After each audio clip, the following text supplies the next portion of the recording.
அடுப்பு பற்ற வச்சு ஒரு பாத்திரம் வச்சுக்கோங்க. தேங்காய் எண்ணெய் ஊற்றிக்கோங்க. ஜவ்வரிசி தேங்காய் எண்ணெயில் நல்லா வதக்கிக்கோங்க.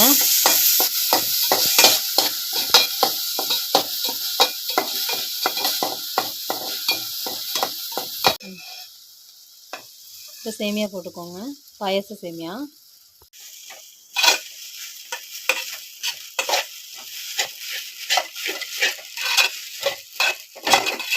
இதுக்கு தேவையான அளவு தண்ணி, ஜவ்வரிசியும் சேமியாவும் வேகிற அளவு தண்ணி ஊற்றிக்கோங்க.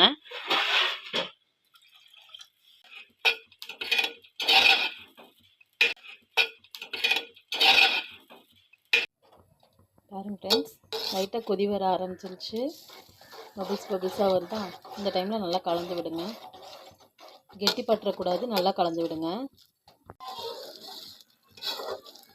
நல்லா கொதிக்குது.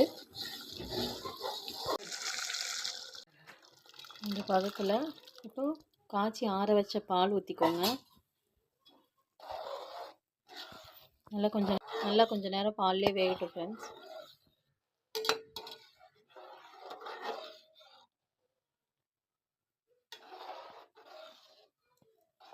நல்லா கலந்து விடுங்க. தேவையான அளவு சர்க்கரை போட்டுக்கோங்க. அதுமே போட்டு நல்லா கலந்து விடுங்க.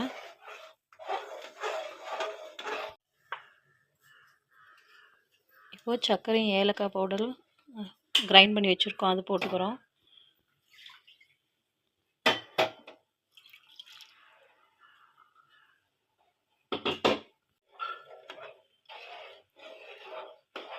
நல்லா கலந்து விடுங்க.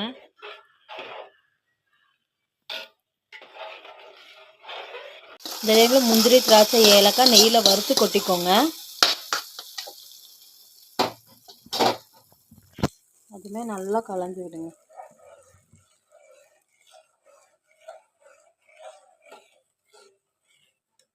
இன்னைக்கு கொதி வரட்டும் ஃப்ரெண்ட்ஸ்.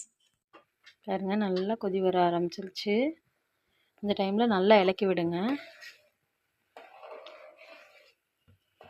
நல்லா கலந்து விட்டுட்டே இருங்க.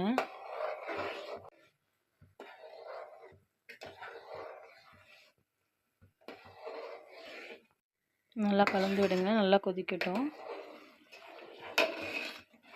ஜவ்வரிசி பாயாசம் ரெடி. எங்கள் வீடியோ பிடிச்சிருந்தா லைக் பண்ணுங்கள், ஷேர் பண்ணுங்கள், சப்ஸ்கிரைப் பண்ணுங்கள். எதுவாக இருந்தாலும் கமெண்ட் பண்ணுங்கள். எங்களுக்கு யூஸ்ஃபுல்லாக இருக்கும், மோட்டிவேட்டாக இருக்கும். Thank you friends.